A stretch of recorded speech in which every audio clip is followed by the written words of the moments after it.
Shalom and welcome to 2 Minutes of Torah. This year is entitled Yehuda, one of the great orators in Jewish history. When we think of the great speakers, we think in the last 100 years or so, Jabotinsky, Begin, Golda Meir, Abba Eban, and now Bibi Netanyahu. If we go back a few thousand years, really Yehuda should come to our minds.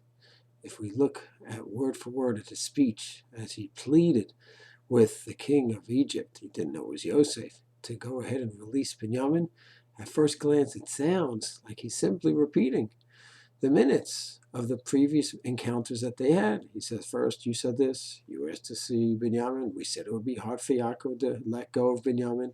You said there's no other choice. We spoke to Yaakov, he said it'll be hard for him. It sounds like all Yehuda did is just repeat what happened. And you look closely, word for word, you see a great oration.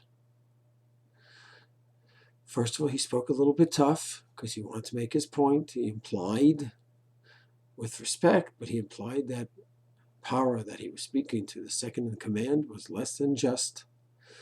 And he asked just to see Binyamin, but he did a lot more than that. He accused him of stealing. So Yehuda implied that there was some foul play over here, but he couldn't say it outright. He was a bit tough.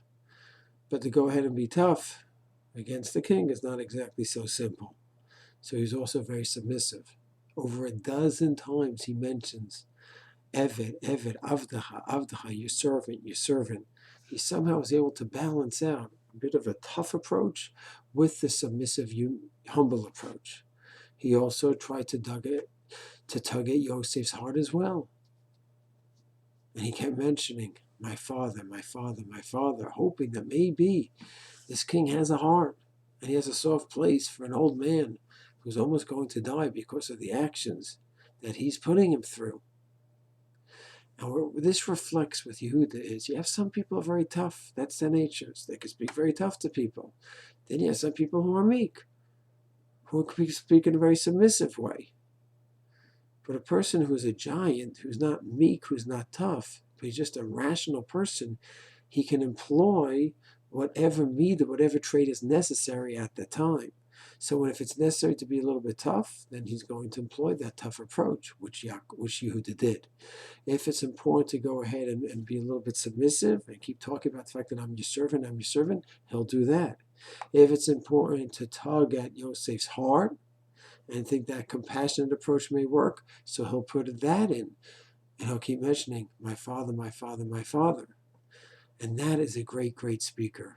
And of course, not only was he a great speaker, but he's a big tzaddik, because in the end of the day, he was willing to give up his life to be the servant instead of Binyamin, so that Binyamin could go ahead and go home, because that would be the one. Binyamin is one that Yaakov would really, truly miss. And Yehuda accepted the reality that he'll miss Yehuda as well, but not in the same way. So here we have a great orator, Yehuda, and we really see why he was truly the leader of Klal Yisrael, and which is why Yaakov, in the last parsha, Lo Yaso Shevam Yehuda, in Parsha Vayechi, says that the royalty will never permanently leave Yehuda. That's where the kingship comes from, and we truly see that regal, royal approach in Yehuda in Parsha Vayigash. Shalom.